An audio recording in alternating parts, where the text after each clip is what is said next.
With the Lucky Land Slots, you can get lucky just about anywhere. This is your captain speaking. We've got clear runway and the weather's fine, but we're just going to circle up here a while and get lucky. No, nothing like that. It's just these cash prizes add up quick. So I suggest you sit back, keep your tray table upright, and start getting lucky. Play for free at LuckyLandSlots.com. Are you feeling lucky? No purchase necessary. Void where prohibited by law. 18 plus terms and conditions apply. See website for details. Hello and welcome. It is Eric Erickson here, the Eric Erickson Show. The phone number, 877-973-7425. You know, you can get me all over social media. You should follow me on Instagram.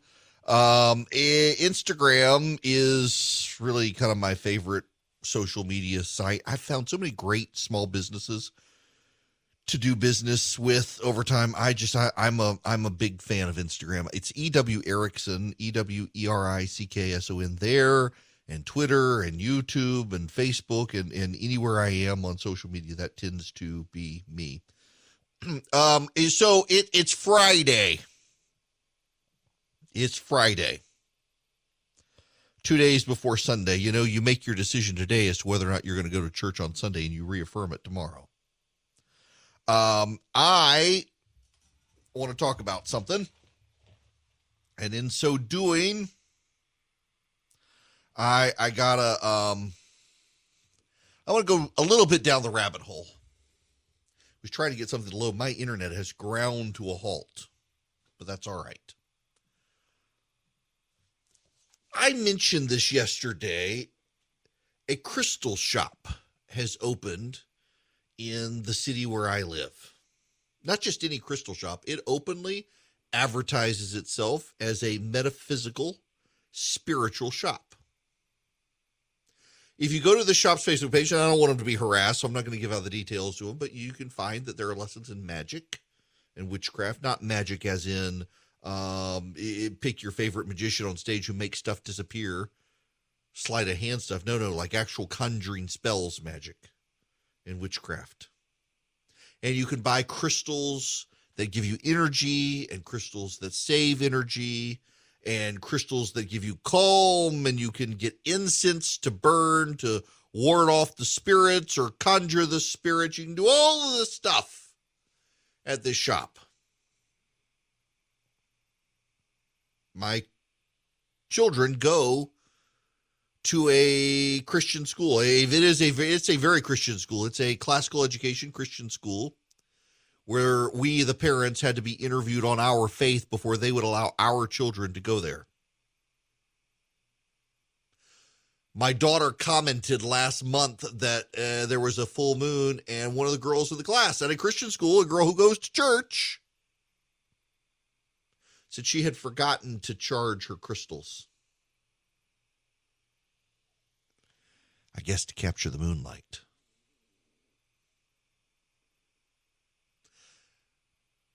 There's this weird trend, and I don't think it's a coincidence that they're overlapping. You know, we're in postmodern times, and I if you're a regular listener, this may bore you a little bit, but I've got a lot of new listeners, so be patient with me here. It took me a very long time to understand what it means for it to be a postmodern society. There are a couple of characteristics for postmodernism. You hear it in the way our language has changed. In postmodernism, it's highly, highly relational. And there is no truth. Christianity is actually incompatible with postmodernism. Now, why is that? Well, if there is no truth, Christ says he is the way and the truth. And if there is no truth, and he is objective truth, then there's a clash. So postmodernism, there's no objective truth. There's no objective standard. It's your truth and my truth. You hear people talk about this all the time. That's your truth. Well, your truth may be a load of crap when it comes to actually being true. But you have your truth and I have my truth. And it's all emotional. It's feeling. How many people these days say, I fall into this trap, and I try very hard not to, and yet I do. In fact, I was on the phone this morning with an important, influential person. And I said, I feel. I was like, no, you idiot, you think. I think. I don't feel, I think. I don't care what your feelings are. Tell me what you think. And yet we all do it now. It is the postmodern trend of like. I like, I went to the like. No, you didn't like. And you don't feel, you think. Except people feel these days. They're emotional. That's postmodernism. And they're very relational.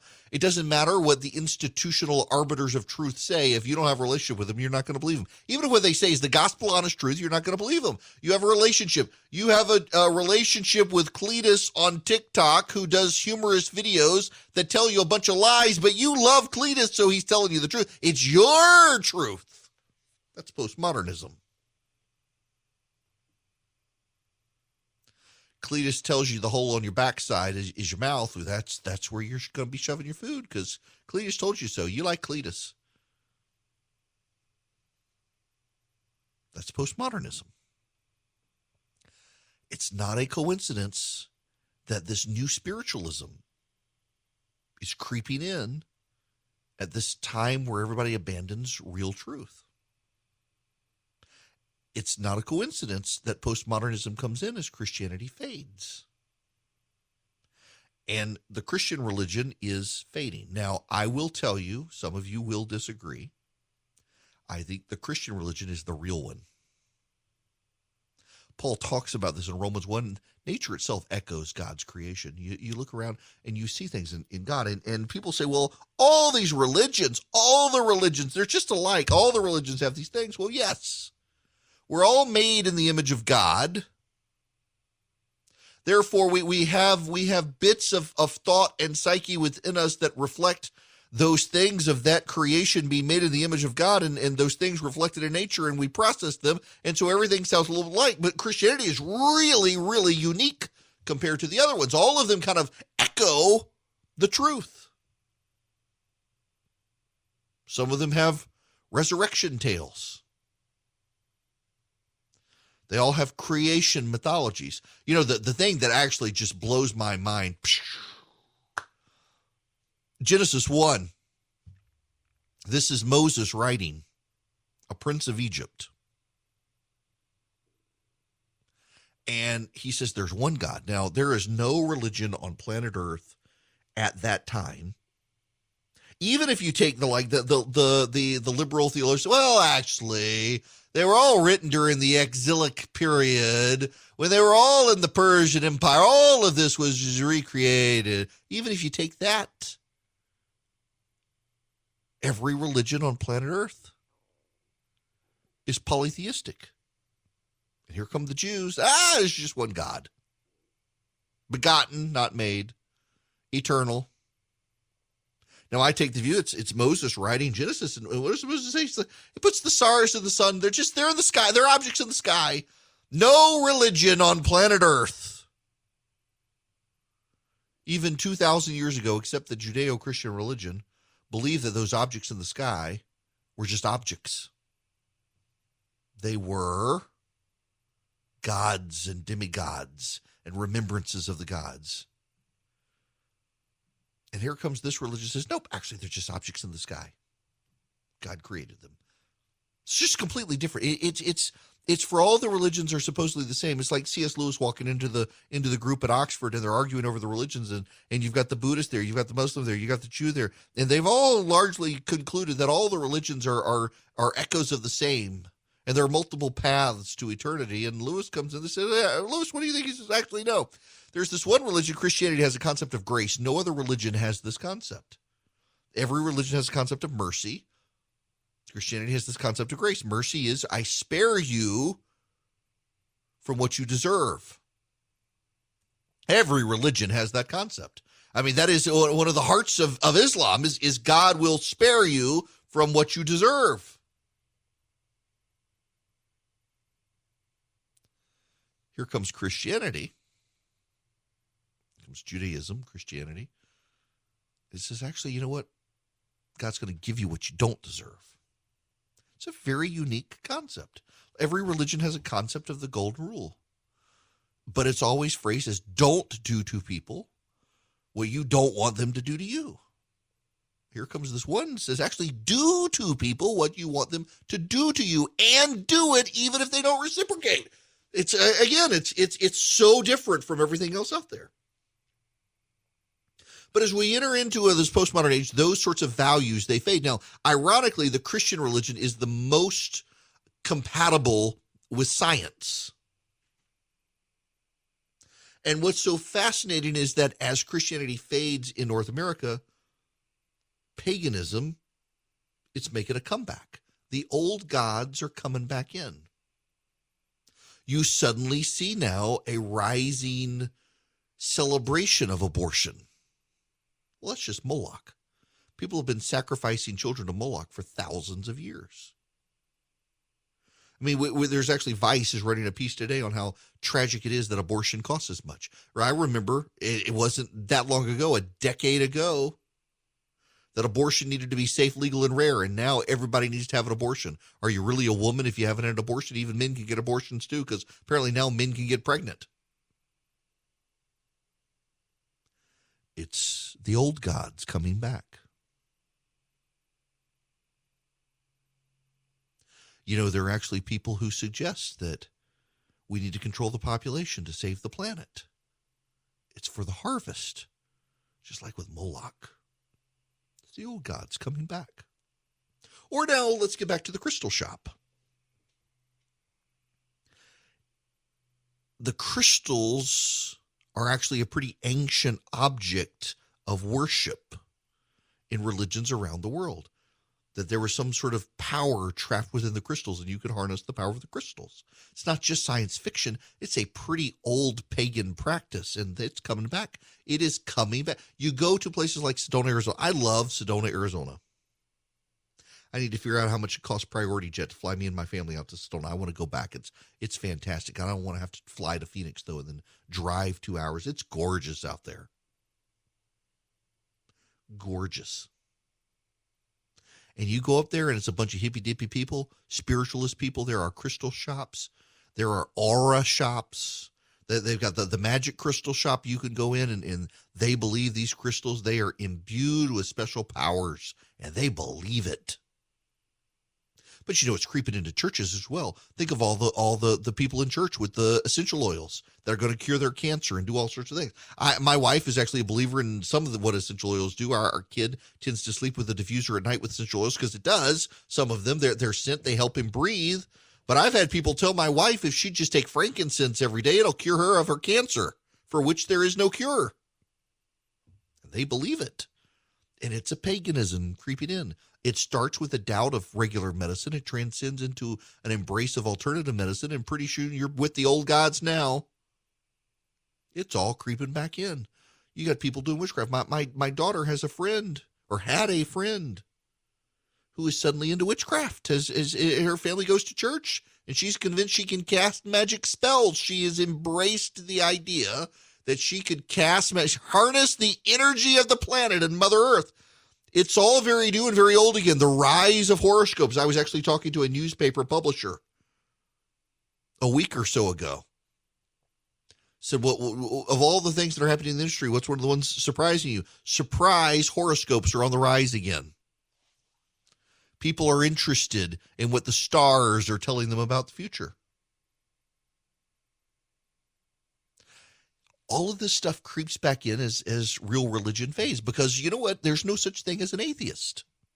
Now, I know some of you are listening. I'm an atheist. I don't believe. No, you may be an anti-theist, but you're not an atheist. We all worship something. We're created in the image of God. We are designed for worship. We all worship something. Something is out there wanting your worship. Our minds are perpetual factories of idols, John Calvin said, and we all have all of us have our idols. We're all idol worshipers. Some worship more idols than others. Where you put your money, Tim Keller said, that's probably what you're worshiping. And you could say, well, I don't put my money on anything except my bills. Well, then you're probably worshiping yourself, but you're worshiping something. There ain't no thing as an atheist. I'm fascinated by it. I only share because I'm fascinated. It's a Friday afternoon, and I've been thinking about this all week. I'm just fascinated how the old gods are working their way back in. And you know what? We're actually going to be all worse for them. For all the hell that Christopher Columbus gets for being a savage butcher, you know, he spared a lot of lives because the Aztecs with their gods, the old gods, the Aztec gods, they were far more savage than anything Christopher Columbus ever did. The old gods are savage. Jesus came and offered you grace. Moloch came and said, put your kid on the altar and kill it. That's what's coming in our society. We see it creeping in. We all know there's something deeply wrong with our society right now. We all know. I mean, you've got the situation, as I mentioned, my wife is on a Patriot Guard ride for a police officer who was gunned down, 26 years old, and murdered. What did he do? He arrested someone, and that person's friend decided the police officer needed to die. We see the protests out there now. We see, I mean, even your friends, your church-going Christian friends just seem somewhat off-kilter these days. Nobody believes anything. Everybody believes lies. They all get online. They find people who tell them what they want to believe, not things that are true. Nobody believes the truth. The clout of institutions have faded. The truth of institutions have faded. The credibility of institutions have faded. Oftentimes, deservedly so. Sometimes not so much, but a willful, sustained campaign to undermine them in a postmodern era where there is no such thing as truth. And suddenly we're seeing the old gods creep back in. And you know what, the old gods, they're all about human sacrifice and lies and betrayal and no grace whatsoever. That's the world we're headed to, and you can see it. Y'all have all wondered, what is it going on? Is it spiritual? Is it physical? Is it something? I can tell you what it is. You may not want to believe it. You may not believe it. It may not be your thing, but I'll tell you from my perspective, it's the old gods creeping back in. This hour of the program brought to you by First Liberty Building and Loan. They're in Noonan, Georgia, but I don't care. It doesn't matter where you are, from California to Colorado to the coast of Maine. First Liberty can help your business become an even bigger business. You need loans, and the banks are giving you a hard time. Well, First Liberty makes their own decisions, and they know how to help you, and they want to help you, but it's like six-figure loans and more. They don't do small deals because they're a big deal. Go to firstlibertyga.com, firstlibertyga.com today. See what they can do for you. They want to help you. They're good people. They actually really are good people. I know them. They're great. All right, I didn't mean to spend the entire time on paganism. I'm just, I really actually am fascinated by the whole concept. I really am. These are the sorts of things. So when you read, for example, so I had to take a course in the early church in church history when I was in seminary, and I got to get back to seminary. Now that I'm doing 3 hours a day, I can get back to it, and I'm so ready to go back to Reformed Theological. But it's really fascinating when you study the history, how a lot of this stuff faded away. Like, for example, it took a very long time in rural Roman Empire for Christianity to catch on, in large part because the cities where the power was, and when the emperor converted to Christianity, all the people in the cities had to very rapidly catch on. But it was still years and years and years and years before they got rid of the altar of Jupiter from the Roman Senate. When they got rid of the altar of Jupiter from the Roman Senate, it wasn't that long after that Rome got sacked, and the people of Rome were shocked back into pagan worship of the Roman gods, Jupiter and the like, because they thought, this is clearly, there must be something there that their power was taken from us, and now we must go back. No, it's amazing how quickly paganism sweeps into places.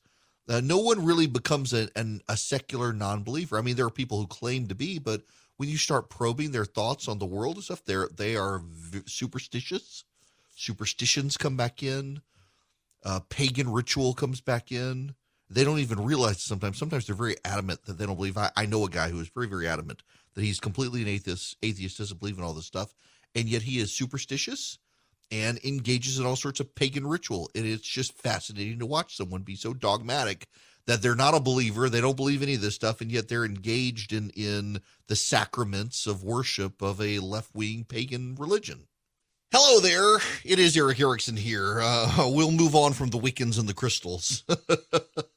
Right now, climate activists are trying to storm the Department of the Interior and take over. I thought was this an insurrection? What is this? They're trying to storm and take. They're not trying to stop the Electoral College in Congress, so there is a difference there. But Uncle Tifa is giving way again to Antifa. They're trying to storm and do this. There's a couple of problems here. And they're things that you should not be dismissive of. If you think the world is about to turn unstoppably bad in ways that will kill a lot of people, what would you do? What would you do? This is kind of the problem that we're about to be facing in the country. If you believe that the world is going to be destroyed, we're all going to die, we've got 10 years left, and you believe we got to do something, the fierce urgency of now, and nobody's doing anything, what are you going to do? Change will not come if we wait for some other person or if we wait for some other time. We are the ones we've been waiting for. This was the moment when the rise of the oceans began to slow and our planet began to heal. This was the moment when we ended a war and secured our nation and restored our image as the last best hope on earth. That was Barack Obama. Ironically, that last one he was saying in Berlin. This was the moment when the oceans began to recede. How far we've come.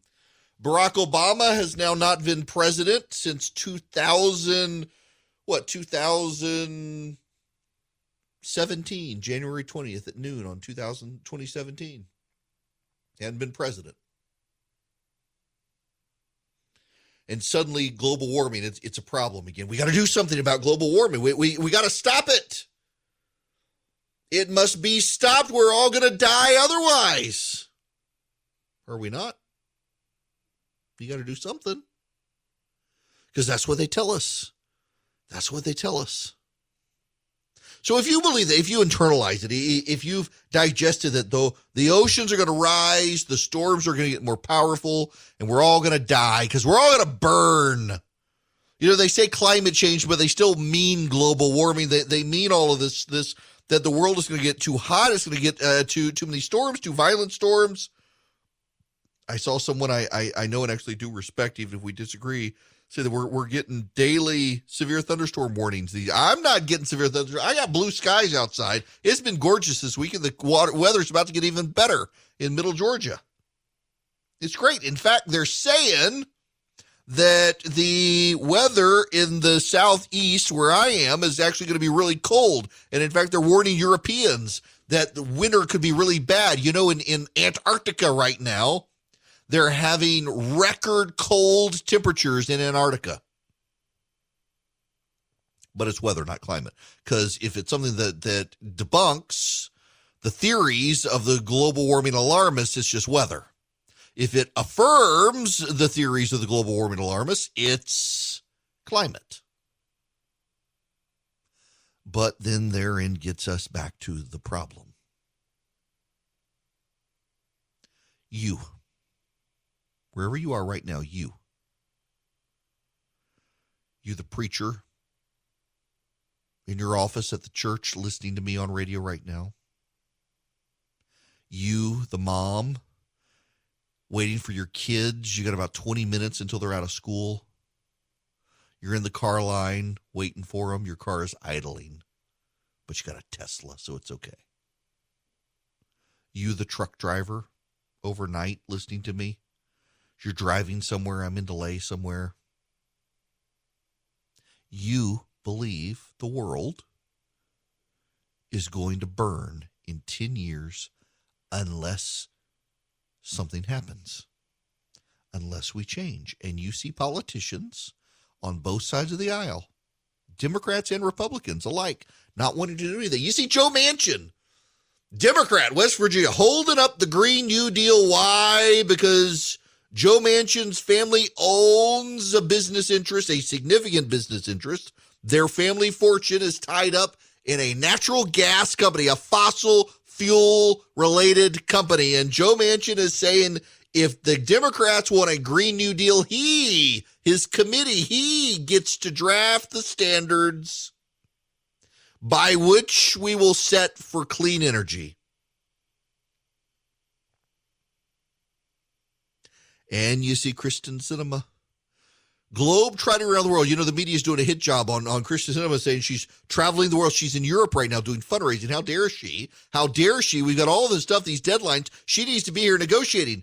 They left out she's fundraising for the Democratic Senatorial Campaign Committee. Also, a big reason she's not going to jump to the GOP. She's a Democrat. She's a liberal. She's just not as progressive as the progressives are these days. But she's holding it up. Why? She doesn't want any more corporate increases, tax increases. She doesn't want individual income tax increases. Kristen Sinema doesn't want the tax increases. She thinks they're bad for business, but business is bad. Business is destroying the planet. And there you are in your 18-wheeler, in your Tesla, at your desk, on your jog, falling to sleep to my voice. Yeah, that's creepy. And you're thinking the world's going to burn. So what do you do? What do you do? You got to do something. And you could recycle. You can become a vegetarian. You can eat the Beyond Burger, the McPlant.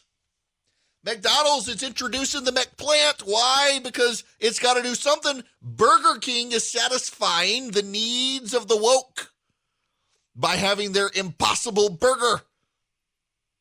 It's a burger, but not. So McDonald's is going to introduce the McPlant. You can go eat the McPlant and the fries. Get the fries. McDonald's has the best fries. It's not even an argument. The people who think McDonald's has bad fries are the people who don't like Yo Mama jokes. McDonald's has the best fries. You can go eat the McPlant and get a side of fries. You can be a vegan. You can recycle. You can give up paper plates. You can give up bathing except once a week.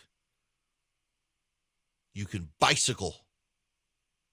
Yep, bicycling. That's going to get you. You bathe once a week and you bicycle to work.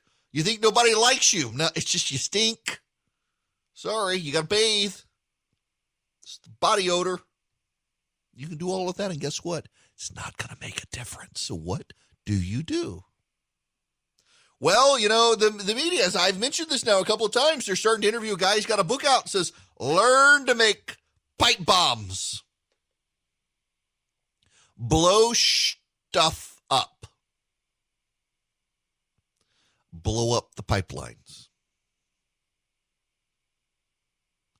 Sabotage the nuclear power, or not the nuclear, the coal-burning power plants.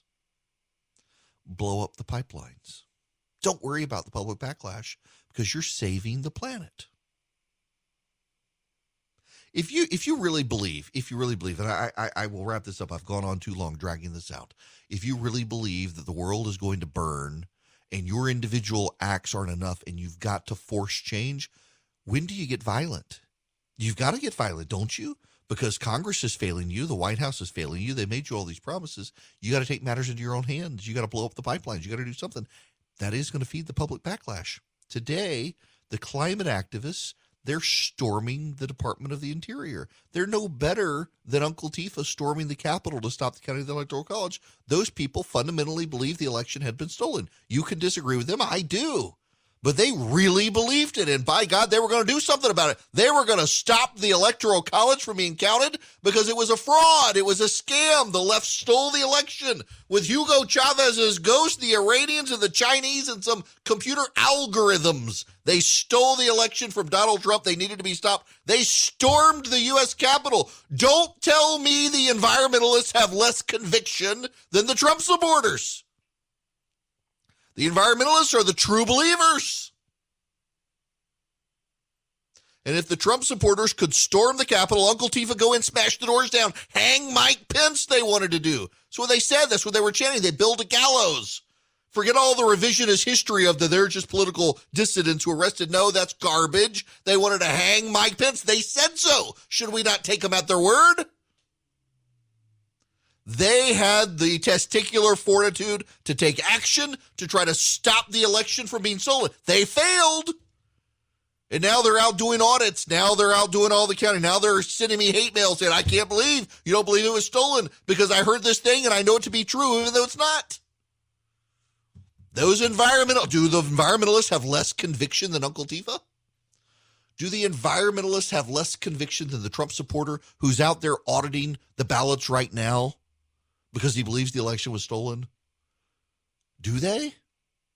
Because these people, they believe the whole world, we're all going to die, and that we're all too clueless. So when do they get violent?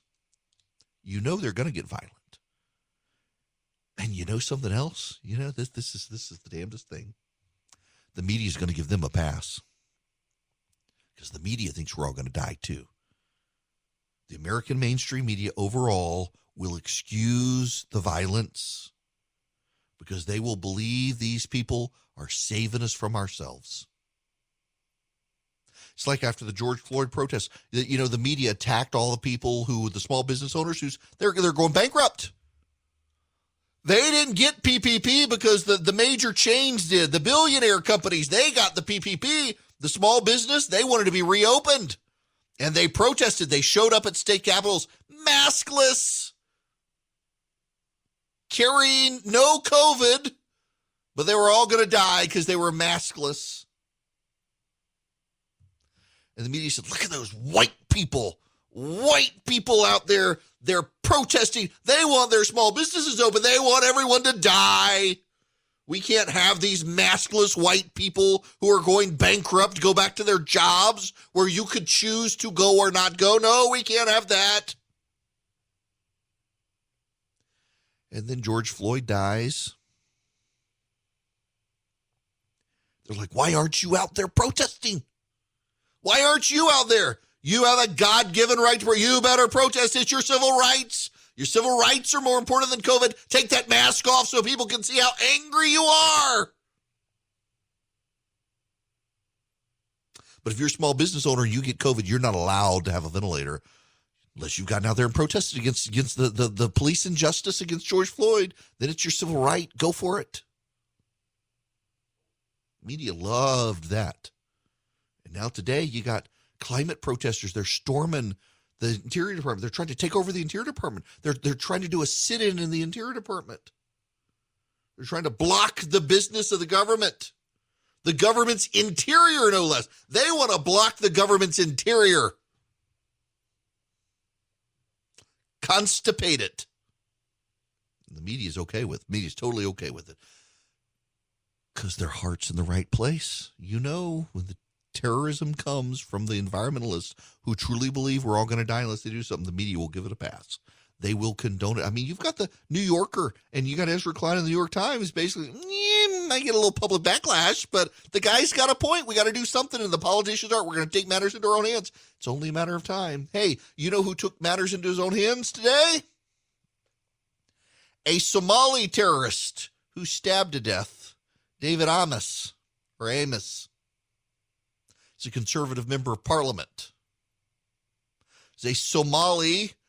They're looking at the terrorist relations. A Somali man, 25, arrested on suspicion of stabbing a member of parliament to death. It appears to be terrorism. It appears to be Islamic fundamentalism. He will be condemned. He won't die. They don't have the death penalty there. But you know and I know, if he came out and said, well, I did it to save the planet from the carbon emissions, some members of the media would find some way to be sympathetic to the terrorist. It's only a matter of time before it happens here. Y'all know it. It's coming. I want y'all to know I am a hero in my own mind. I did get the booster. Moderna booster, for which there's only authorization yesterday for the immunocompromised. But in talking to all the doctors in the Erickson's lives, everyone, universal consensus that I needed to go on and get it. I guess I got to flag this for my company or something and tell them, hey, I got the booster too. I got the other booster. But it did. And I got a sore arm, but otherwise absolutely no effects whatsoever. Now, I got it at 9 this morning, so 9 o'clock tonight, I guess something may show up. I got to get the flu shot this weekend, but I'm waiting. Going to wait for the flu shot a little bit. But my pharmacist, actually, I've had multiple pharmacists tell me they're already prescribing Tamiflu this year from people getting the flu. So just be alert out there. Now, I got to tell you guys something, and I got to be real honest with you. I'm a native of Louisiana, and I make really, really, really good gumbo. I do. I don't say that lightly. It has taken me years to master the craft. There is craft to it, and a cast iron Dutch oven. But I have been to Cajun restaurants around the world and here in Georgia. You name the Cajun restaurant, I have been. And I always eat the gumbo, because if you can get the gumbo right, you're going to get everything else right. Red beans and rice, everybody in Louisiana has a different red beans and rice recipe. I need to send out my mom. It's the perfect season. I should probably send out my mama's red beans and rice recipe. It's actually a very easy one. It actually is a very easy recipe. It's not overdone. It doesn't take a lot of time, and I love it. It's what I grew up with. And it's a 30-minute recipe as opposed to a multi-hour recipe. In fact, if you guys want to text the word recipe to 33777, follow the link, sign up for the email. I will send out my mama's red beans and rice recipe today, because we have it on Monday night in our house. That's tradition, even though you don't necessarily need it. But gumbo, if you get the gumbo right, everything else, you got the fundamentals down. I went to this restaurant. It's our 21st anniversary last night. I took Christy to this restaurant called The Pond. It's in Warner Robins, Georgia. Hands down, outside of Louisiana, the best gumbo I have ever had in a restaurant. Absolutely. You name those of you who are listening on WSB in Atlanta, my flagship, you name the restaurant. I have been there. I have had good gumbo in some of these restaurants. I have never had gumbo as good as what I had at that restaurant last night anywhere outside of Louisiana. It was fantastic. Cannot recommend it enough. And then my wife liked all the girly drinks. I just got a beer. I don't like mixed drinks. I like bourbon with ice, straight, I guess, but really with some ice. And if you're an actual bourbon connoisseur, as I am, to put a little water ice in there because it brings out all the flavors. All the people say, "Oh, I drink it straight. I drink it neat." Yeah, okay, you can, but you're getting the burn and you're not getting the flavors. You got to put a little water or put some ice in. My wife likes all the mixed drinks, she and Philip. But this place, it had good gumbo. Now, I'm going to send out my red beans and rice recipe because I got to send out a recipe today. And if you want it, text the word recipe to 33777 right now. Sign up. I'll put it on the EWErickson.com website later, but it's what you're going to want to cook this weekend. With Lucky Land Slots, you can get lucky just about anywhere. Dearly beloved, we are gathered here today to... Has anyone seen the bride and groom? Sorry, we're here. We were getting lucky in the limo and we lost track of time. No, Lucky Land Casino, with cash prizes that add up quicker than a guest registry. In that case, I pronounce you lucky. Play for free at LuckyLandSlots.com. Daily bonuses are waiting. No purchase necessary. Void where prohibited by law. 18+. Terms and conditions apply. See website for details.